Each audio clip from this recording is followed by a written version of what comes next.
Peut-être un jour avez-vous voté UMP.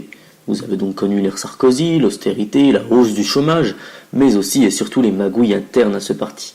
Affaires Guéant, Karachi, Bettencourt, parfois même pour les plus engagés, vous avez essayé, ou essayez encore d'ailleurs, de justifier son bilan, de défendre votre famille politique.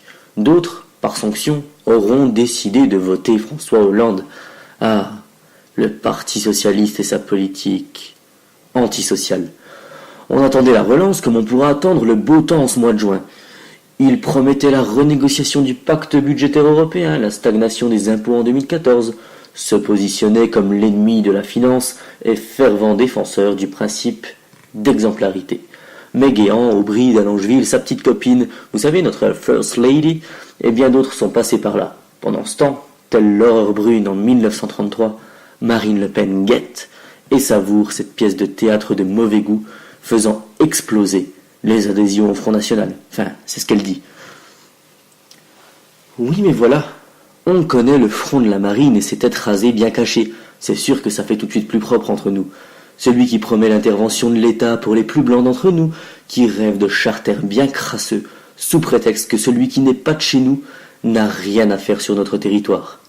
Et pourtant, nombreux sont celles et ceux, économistes et experts indépendants, prix Nobel, qui démentent les chiffres de la tête blonde. On vous promet de limiter l'immigration à 10 000 entrées par an, la blague, parce qu'elle favoriserait la montée de l'islamisme radical, quand bien même l'immigration étudiante représente déjà, 80 000 entrées, et permet ainsi de faire rayonner nos universités sur la scène internationale, pour ne citer que cet exemple.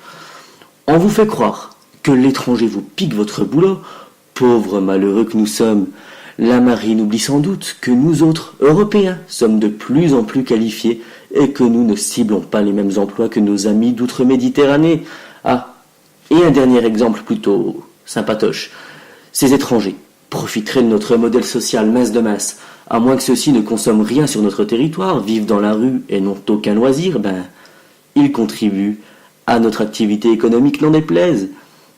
Se pensant d'une exemplarité sans égale, le Front National veut montrer patte blanche, alors même qu'il détient la Palme d'Or.